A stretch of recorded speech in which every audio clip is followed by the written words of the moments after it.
लेखपाल राकेश राय सदर तहसील में अंधऊ मौजे पर कार्यरत हूँ। राकेश जी, आज आप लोग धरना प्रदर्शन नौबत क्यों आई और क्या बताएंगे? धरने प्रदर्शन की नौबत का जो मेन हम लोगों का उद्देश्य है वो है ट्रांसफर, और ट्रांसफर के बाद ही लोग आक्रोशित हुए हैं क्योंकि जो ट्रांसफर किए गए, नो डाउट इन लोगों के हाथ में इन लोगों को पावर दी गई है ट्रांसफर करने के लिए, पर वो न्याय संगत नहीं किए गए हैं। उसमें कहीं भी जो है हमारे हितों को ध्यान में रख करके ट्रांसफर नहीं किया गया है। जैसे कि हमारे एक साथी करुणाकांत भैया ने बताया कि आमोद का एक एग्जाम्पल है, पति पत्नी दोनों जो हैं लेखपाल में, दोनों ही लेखपाल हैं और दोनों का ही आज के समय में एक का मोहम्मदाबाद कर दिया गया है, एक का जखनिया कर दिया गया है। उनके 2-2 साल के 2 छोटे बच्चे हैं, वो कैसे मतलब अपना कार्य देखेंगे तहसील का या फिर अपनी गृहस्थी कैसे चलाएंगे। रही बात और आक्रोशित होने की, तो उसमें यह है कि जिलाधिकारी महोदय जिस हिसाब से अपना जनता दर्शन चला रहे हैं, आप लोगों को भी ये मालूम होगा जनता दर्शन में बहुत भीड़ हो रही है क्योंकि नो डाउट हमारे जिलाधिकारी महोदय चाह रहे हैं कि हम बेहतर व्यवस्था दे पाएं लोगों को, पर उस व्यवस्था में कहीं ना कहीं लेखपालों का अहित हो रहा है क्योंकि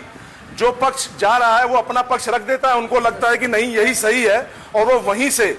फोन करते हैं लेखपाल को कि भैया ये ऐसी ऐसी समस्या बता रहा है और मौखिक आदेश देते हैं कि आप जाइए अपने क्षेत्र में और तुरंत इसको कार्य को करके शाम को मुझे लेखपाल वार्ता लिखते हैं, उस पर 5 बजे आकर के मुझे इसका फीड दीजिए कि कार्य हुआ है कि नहीं हुआ है। जबकि कुछ कार्य ऐसे होते हैं जो कि करने लायक नहीं है क्योंकि हमारे भी हाथ बंधे हुए हैं राजस्व संहिता के तहत। जैसे किसी की अगर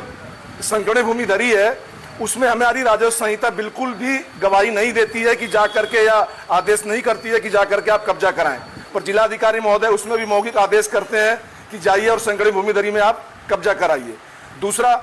कहीं भी न्यायालय का प्रकरण है, स्टे है, तब भी वो कहते हैं कि नहीं जाइए, स्टे का मतलब कुछ भी नहीं है, आप जा करके उसका प्रार्थी जो आया था बहुत पीड़ित था, उसका कब्जा कराइए। और इन्हीं सबको देखते हुए आप दिन प्रतिदिन देख रहे होंगे भीड़ बढ़ रही है और लोग उनकी मासूमियत का या फिर मान लीजिए वो न्यायप्रिय अगर हैं उसका फायदा उठाते हुए वृद्ध से वृद्ध को लाने का प्रयास कर रहे हैं। कोई विकलांग है वो आकर के उनको जो है फर्जी दिखा करके कि लेखपाल मेरे को प्रताड़ित कर रहा है। तो ये सब चीजें हैं, इसी को लेकर के हम लोग आक्रोशित हैं। और हम ये बता दें आपके माध्यम से कि ये धरना हमारा कार्य बहिष्कार का तब तक चलेगा जब तक ये स्थानांतरण वापस नहीं लिए जाते हैं। और ये एक जगह नहीं हुए, 7 तहसील के लेखपालों को कम से कम जो है 70 किलोमीटर मिनिमम दूरी रखी गई है कि अगर किसी व्यक्ति का घर सेवराई में है तो उसको सैदपुर करिए, अगर किसी व्यक्ति का जमानिया घर है तो उसको जखनिया भेजिए, अगर किसी का जो है सैदपुर में घर है तो उठा के उसको मोहम्मदाबाद भेजिए। तो यह क्या आप लोगों को उचित लग रहा है? आप अपने दिमाग से ही सोचिए कि वो 30-70 किलोमीटर अगर जाएगा 2 घंटे में तो उसके बाद वो क्या कार्य कर पाएगा क्षेत्र में, किस हिसाब की प्रोडक्टिविटी वो विभाग को दे पाएगा।